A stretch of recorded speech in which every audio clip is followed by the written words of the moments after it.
Can we mention Churchill briefly? Sure. Because he is one of the. You could make a case for him being one of the great representatives or great figures historically of the Western civilization. Yes. And then there's a lot of people from, not a lot. I know I have like 3 friends, and one of them happens to be from London, and they say that he's a not a good person. Why? So listen, this friend would not discuss. This is an opinion poll of the 3 friends, but I do know that there's quite a bit. There's a backlash going on at the moment. At the moment, and in general, there's a spirit like reflecting on the darker sides of some of these historical figures, like challenging history through. It's not just critical race theory. It's challenging history through. Are the people we think of as heroes, what are their flaws, and are they in fact villains that are convenient, were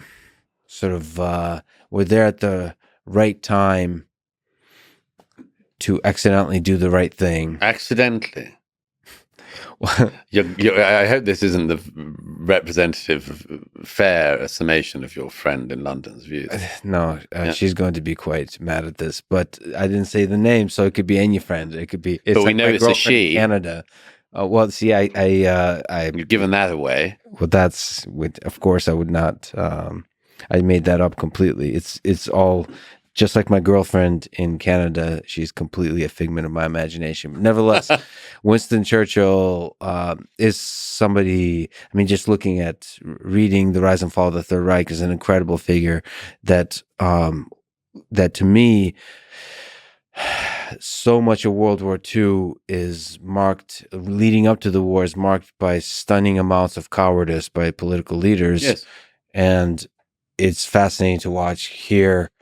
This person clearly with a drinking and a smoking problem I don't understand why that's a negative. No, I didn't say. You see, yeah, you throw it in as if it is. No, well, it's called humor. I'll explain it to you one day what that means. But he stood. Explain dry humor.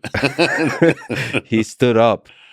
He stood up to what we now see as evil, when at the time it was not so obvious to see.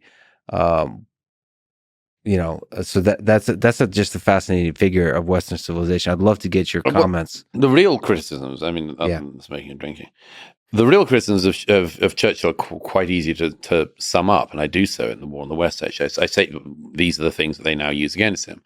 Didn't do enough to avert the Bengal famine in 1943, for instance. That's been shot down by numerous historians, including Indian historians.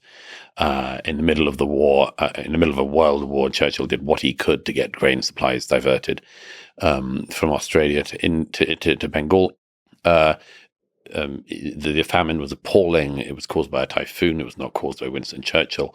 And the idea that some basically Indian nationalist historians have pumped out in recent years, and just anti-Churchill figures, that he actually wanted Indians to die is just a total calumny.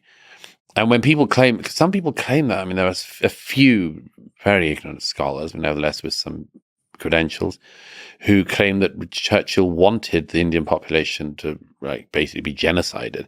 And it's complete nonsense, not least by the fact that during the period which in question, the Indian population boomed.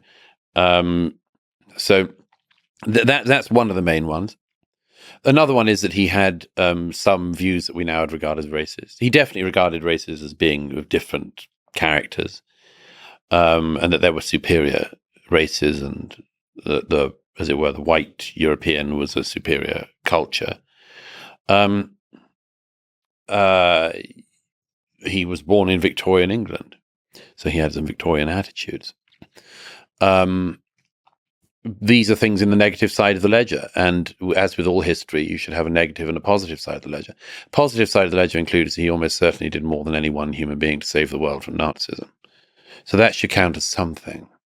And one of the reasons I talk about Churchill in this regard is to stress that if you get... I'm not trying to stop anyone doing history at all. I don't think that the revisionism of recent years about Churchill or the founding fathers of America or anyone else is anything I want to stop. I find it interesting. I find it interesting not least because it's so sloppy on occasions, but I find it interesting and it's important. And we should be able to see people in the round. But that includes recognizing the positive side of the ledger. And if you can't recognize that side, you're doing something else. You're doing something else. It's not history. It's some form of politicking of a very particular kind. And I think it's the same thing with the Founding Fathers. There are some people, for instance, certainly since the 90s, who have pushed the Sally Hemings, Thomas Jefferson story to show that Thomas Jefferson was some kind of brute. As a result, we see Jefferson's statue being removed from the council chamber of the city we're sitting in last November by council members who said that Thomas Jefferson no longer represents our values. If you can't recognize greatness of Thomas Jefferson and that he had flaws, I mean, that's not a grown-up debate.